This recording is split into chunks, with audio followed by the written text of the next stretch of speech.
वचन का प्रभाव। मुझे पता है तुम में से एक भी विद्यार्थी इस कठिन सवाल को हल नहीं कर सकता। तुम में से एक भी इतना प्रतिभावान मुझे नजर नहीं आता जो इसका उत्तर दे सके। ये सवाल अत्यंत सरल है। तुमसे पीछे वाले क्लास के स्टूडेंट्स ने भी इसे हल किया है।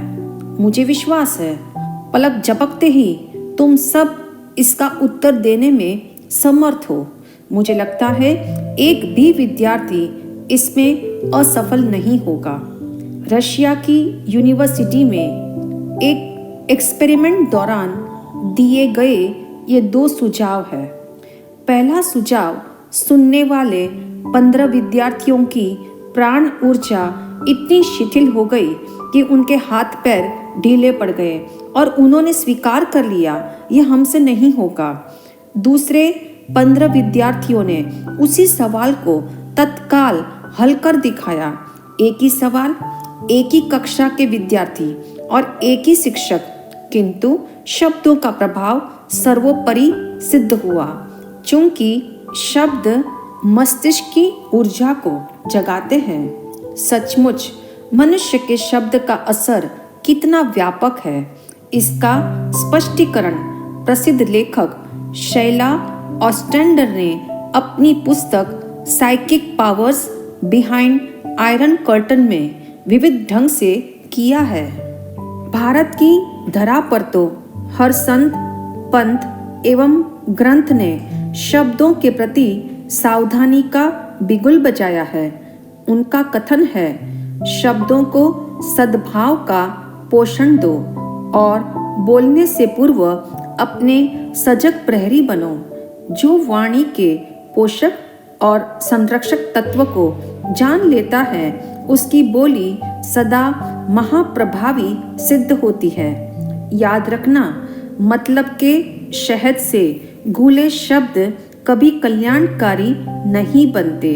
सद्भाव शब्दों का प्राण है जो वनस्पति जगत में भी सौहार्दता का प्रकंपन जगाता है और जीवन को शुभत्व से भिगो देता है। अगर शब्द के भीतर से संवेदना, सहानुभूति, मित्रता और आत्मीयता भरा सद्भाव निकल जाए तो वे खोखले एवं औपचारिक बन जाते हैं। ऐसे वचन सिर्फ जीवन निभाव हेतु लोक व्यवहार या व्यापार में चल भी जाए, किंतु वे दीर्घजीवी नहीं होते। इसी कारण शब्दों को सद्भाव का पोषण देना अनिवार्य है। ज्ञानी कहते हैं, संभाषण से पूर्व सजगता इसलिए जरूरी है ताकि एक भी शब्द बेहोशी में न बोला जाए। कुछ शब्द हम प्रकट रूप से बोलते हैं तो कुछ उद्गार मन ही मन बोले जाते हैं।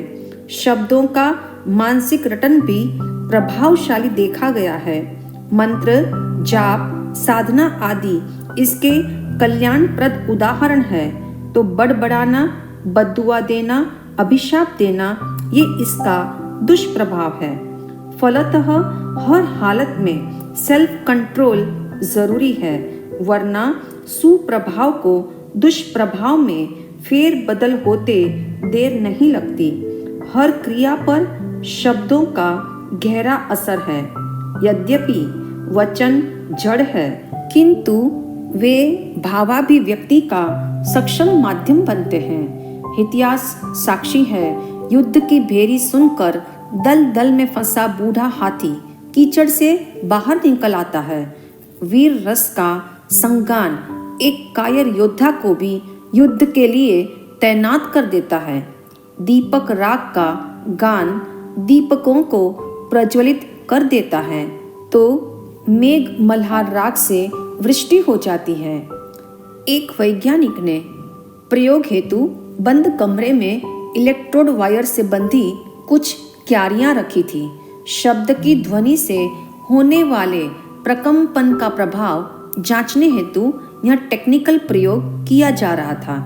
नेगेटिव वचन जब बोले गए तो क्यारियों के कंपन का ग्राफ ऊंचा नीचा हो रहा था, किंतु पॉजिटिव शब्दों से उनके भीतर संगीतमय कंपन हुआ, जैसे कोई नृत्य कर रहा हो अथवा गीत गा रहा हो।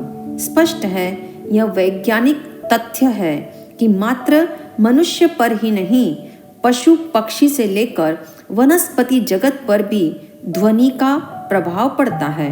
इसलिए अपनी ध्वनि को ध्वंस की धुन से बचाकर धर्म के धागे से जोड़े रखना।